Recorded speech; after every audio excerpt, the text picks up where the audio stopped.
Guidance coaching classes में आपका स्वागत है। आज मैं आपके सामने एक नया टॉपिक लेकर आया हूँ, रक्त संबंध, जिसमें मैं आपको पहले रक्त संबंध के बारे में बता दूं कि जो रक्त संबंध होता है भाई, ये सबसे इम्पोर्टेंट टॉपिक है और ये हर एग्जाम में पूछा जाता है। अभी राजस्थान पुलिस की डेट घोषित हो गई है, उसके अलावा एसएससी का शेड्यूल जारी हो गया है, व्यापम का हो गया है। तो जितनी भी एग्जामों में उसमें रक्त संबंध का बहुत ज्यादा रोल है। तो ये रक्त संबंध के बारे में सबसे पहले हम डिस्कस करेंगे।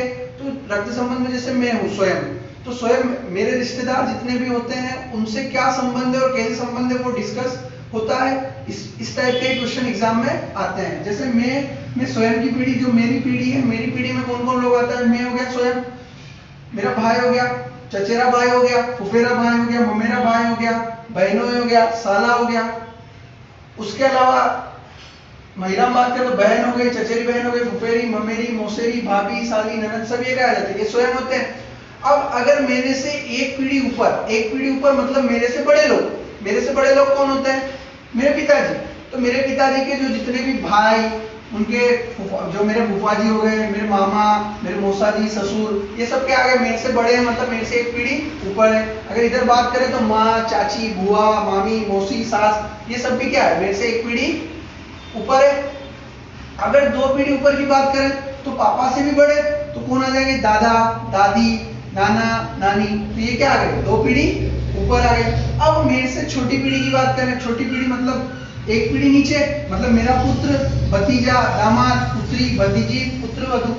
उसके अलावा दो पीढ़ी नीचे की बात करें तो पोता, नाती, पोती, नाती। तो ये आपको पता होना चाहिए कि कौन बड़ा होता है, कौन छोटा होता है। सबको पता है, पर इसको कैसे सोल्व करेंगे ये भी मैं इसको डिस्कस करूंगा।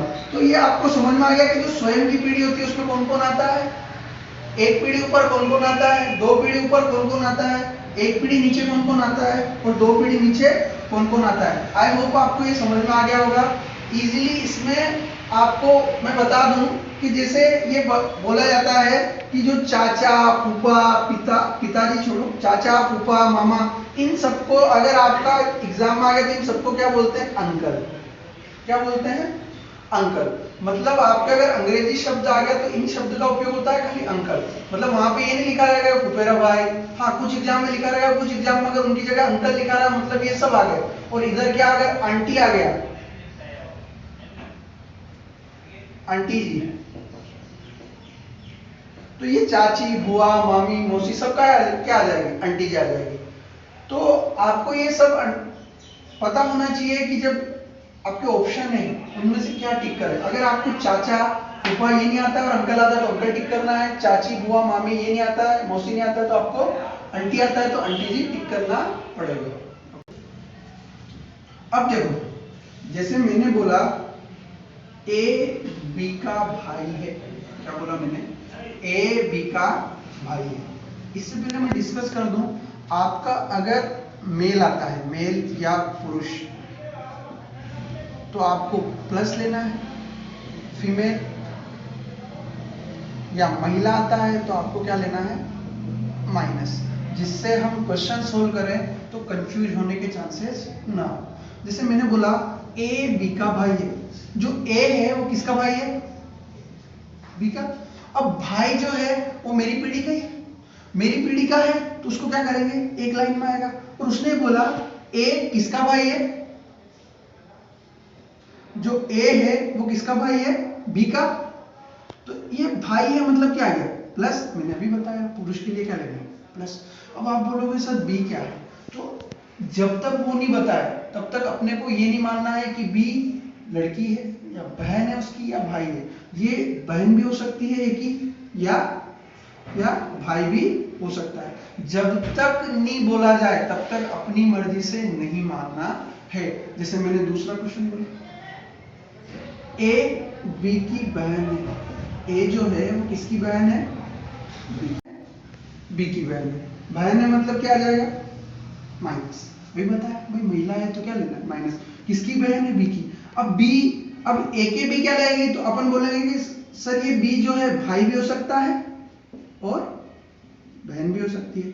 मतलब जब तक आपको बताया नहीं जाए तब तक अपनी मर्जी से अपना दिमाग नहीं लगाना है।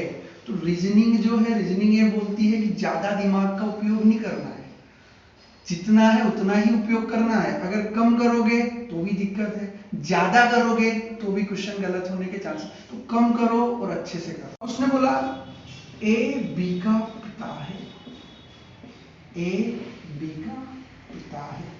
जो ए है वो किसका पिता है? बी का। बी छोटा हो गया, ए बड़ा हो गया, तो जो बड़ा है वो ऊपर आएगा, जो छोटा है वो कहाँ आएगा? नीचे। ए जो है वो किसका पिता है? बी का, तो प्लस किस पर आएगा? अब ए बी का पिता है तो ये क्या हो सकता है? ये लड़का भी हो सकता है या लड़की भी हो सकता है। वही बात है, आपको अपना ज्यादा बस ये ध्यान रखना है आपको कि बड़ा कौन है? पिताजी बड़े हैं तो वो कहाँ जाएंगे? ऊपर जाएंगे। अब बी छोटा है तो वो कहाँ जाएगा? नीचे। अब जैसे मैंने बोला, आगे समझ में, मतलब आपको अगर भाई लेना है, ए बी का भाई है, ए जो है वो किसका भाई है? बी का, एक लाइन में लेना है। अब मैं एक चीज और बोलता हूँ, ए बी की पत्नी है, ए बी की पत्नी है। उसने क्या बोला? ए जो है वो किसकी पत्नी है? बी की। ए बी की पत्नी है, तो पत्नी है मतलब माइनस। अब आप बोलोगे सर ये एक लाइन और ये अभी बताया था कि ए बी की बहन, वो भी एक लाइन, तो आप जब भी पति पत्नी आए तब कितनी लाइनों का उपयोग करोगे? 2 लाइनों का। अब ये पत्नी हो गए तो ये क्या होगा? पति।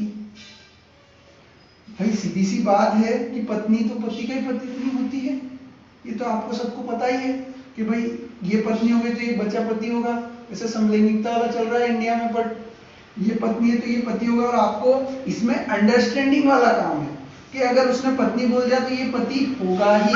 और आपको ये लेनी है डबल लाइन। क्या लेनी है?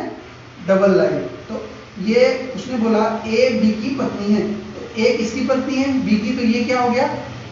पति हो गया। आई होप आपको समझ में आ गया होगा। अब देखो, ए बी की पुत्री है जो एक नर्स है, ए बी की पुत्री है और एक नर्स है। अब ये 2 टाइप है, इनमें बच्चे कंफ्यूज होते हैं कि इसमें कौन पुत्री है कौन नर्स है। पुत्री तो बता देंगे पर कौन नर्स है ये पता नहीं चलेगा। तो मैंने बोला ए बी की पुत्री है, जो ए है वो किसकी पुत्री है? ए बी की पुत्री है, तो ये पुत्री हो गई मतलब माइनस। अब जो के पास में जो रहता है, जो दूसरा वाला रहता है, वही क्या रहेगा? नर्स। तो कौन नर्स रहेगा इसमें? बी। अब उसमें बोला ए बी की पुत्री है, वही है, ए जो है वो बी की पुत्री है और एक नर्स है, तो और में इसमें कौन सा आ जाएगा? जो पहले बोला। किसकी बात हो रही? ए की, तो ये क्या हो जाएगा? नर्स। मतलब ये ध्यान रखना है कि जो है, जो के पास में जो है वो क्या हो जाएगा? वो नर्स हो जाएगा, और में जो दूर है वो क्या हो जाएगी? नर्स हो जाएगी। ठीक है, इसमें कोई दिक्कत? इसमें आपको ये ध्यान रखना है कि जो दूसरे वाला है वो जो में रहेगा और में जो पहले वाला है वो नर्स रहेगा, जो भी पूछे। तो आई होप आपको ये समझ में आ गया होगा, क्योंकि ये बहुत सारे क्वेश्चनों में पूछा जाता है। अब आपको रक्त संबंध का बेसिक फंडा तो समझ में आ गया होगा। अब आपके जैसे पूछे जाए कि आपसे बोला कि पिता का पुत्र क्या होता है, तो पिता का पुत्र अपने क्या लगता है? भाई लगता है। माता की बहन क्या लगती है? तो माता की बहन मौसी लगती है। पिता की बहन क्या लगती है? तो पिता की बहन भुआजी लगती है। तो ये वाले जो है, ये वाले कॉन्सेप्ट जो है ये अपने ऊपर सोच लेना। अपने ऊपर सोच लोगे तो अपने आप समझ में आ जाएगा। हाँ, तो ये जो क्वेश्चन है इस टाइप के पूछे जाते हैं, तो ये अपने ऊपर सोच लोगे तो इजीली सोल्व हो जाएंगे। अब हम इन क्वेश्चनों का बेसिक फंडा आपको समझ में आ गया हो, इनके हम क्वेश्चन करते हैं। क्वेश्चन को कैसे सोल्व किया जाता है वो देखते हैं। ठीक, अब क्वेश्चन को कैसे सोल्व करते हैं वो मैं आपको बताता हूँ। जैसे आपके सामने एक क्वेश्चन है, ए बी की बहन है, सी बी की माँ है, डी सी का पिता है, ई डी की माता है, तो ए का डी से क्या संबंध है? तो हम इसको सोल्व करते हैं। ए बी की बहन है, जो ए है वो किसकी बहन है? बी की। तो बी की बहन है तो क्या आ जाएगा? ए बी की बहन है, बहन है मतलब माइनस। आगे बोल रहा है, इसको थोड़ा नीचे बना लेते हैं क्योंकि ये क्वेश्चन बड़ा जाएगा। ए बी की बहन है, तो ये आ गया माइनस। सी बी की माँ है, तो सी जो है वो किसकी माँ है? बी की। माँ मतलब माइनस। डी सी का पिता है, सी का पिता कौन है? डी। और पिता है मतलब क्या आ गया? प्लस। ई डी की माता है, जो ई है वो किसकी माता है? डी की। एक बार हम समझते हैं। ए बी की बहन है, तो ए बहन है किसकी? बी की। सी बी की माँ है, तो बी की माँ कौन है? सी बी की माँ है, तो सी बी की माँ है। डी सी का पिता है, तो डी जो है वो पिता किसका है? सी का। ई डी की माता है, ई जो है वो किसकी माता है? डी की। ये आपका क्या बन गया? डायग्राम बन गया, बहुत इजीली। अब आपको ये पता है, देखो ये सब बड़े हैं तो कहाँ लिखा है? ऊपर। ये बराबर वाला है तो सेम लाइन में। अगर छोटे की बात करते तो कहाँ था? नीचे आता। उसने बोला ए का डी से क्या संबंध है? तो जो ए है वो डी के क्या लगता है? तो डी के लड़की की लड़की है, मतलब मेरी मम्मी के पापा क्या लगेंगे? मेरे नाना जी। और मेरे नाना जी के मैं क्या लगूंगा? अगर ये लड़की की पूछा है तो नतीनी, और अगर लड़की यहाँ पे प्लस रहता तो क्या आता? नाती। मतलब जहां से है वहीं से बताना है कि उसके वो क्या लगता है। तो डी के ए क्या लगता है? नतीनी, और नतीनी क्या हो गया? हमारा आंसर हो गया। आई होप आपको समझ में आया होगा, क्योंकि ये बहुत ही इजी तरीका है, इसको बहुत फास्ट तरीके से आप कर सकते हो, क्योंकि रीजनिंग में बार बार बोल रहा हूँ स्कोरिंग सब्जेक्ट है। तो ये क्वेश्चन है, इस टाइप के क्वेश्चन आपके एक टाइप का और क्वेश्चन मैं भी आपको बताता हूँ। ये क्वेश्चन आपको समझ में आ गया होगा।